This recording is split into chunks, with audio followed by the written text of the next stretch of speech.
Gary Gerald. Standing by at the top end, Paul, with the two finalists now in Pro Stock Motorcycle. Let's start with Ellis Tonglet.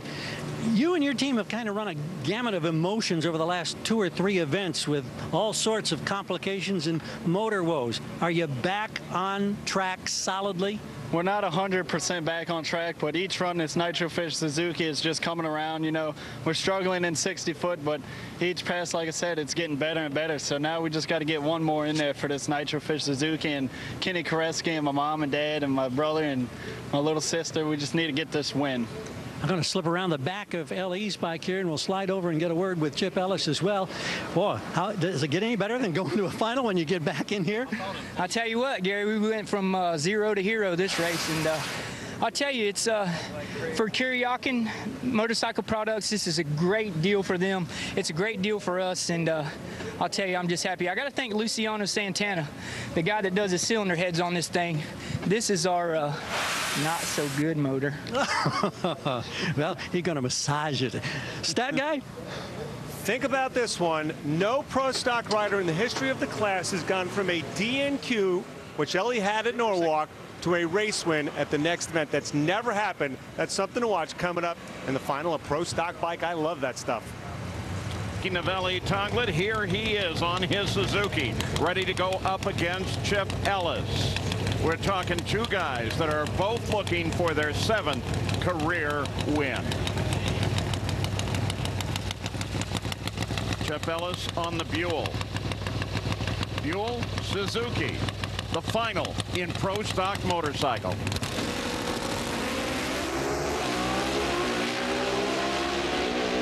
Ellie was out first.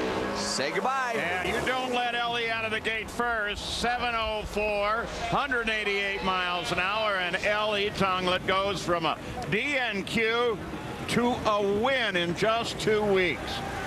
Little chunk of history there for you, Dave. Gary, you're now part of history. The first bike ever to go from a DNQ to a win. How did you come back and pull that off?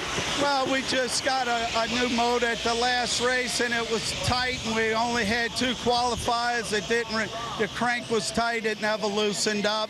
We waited for this one. This is our good motor, and it's all fresh. And we've been struggling all weekend. It's still bogging on the line, but it's flying in the back. And I tell him, don't look at him. Just watch your light and run him down. And that's what he's been doing all day. Congratulations. For Ellis Tonglet, the 2nd race win of the season, Gary. Well, number 2 Wally of the year. It's one of those special pewter editions in this 60th anniversary year. How in the world were you able to become the first person to go from a DNQ in the last event to holding a Wally right now?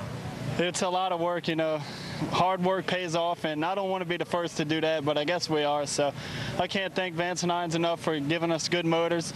You know, Nitrofish standing behind us after that DNQ, you know, most people would have kicked us off, but Kenny Koreski knows all about racing. And my dad, my brother, my mom, and sister, you know, we've just been really thrashing on this bike over the last week and a half and trying to get it all right, and thank God it's paying off.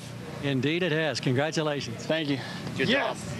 Well, we're beginning to pay even closer attention to the points fight now with the focus on that yellow line right down there. If you're below it, you are not going into the playoffs, the countdown to the championship. And here is how things have changed with both Ellis Tonglet and Jimmy Underdahl taking big steps forward.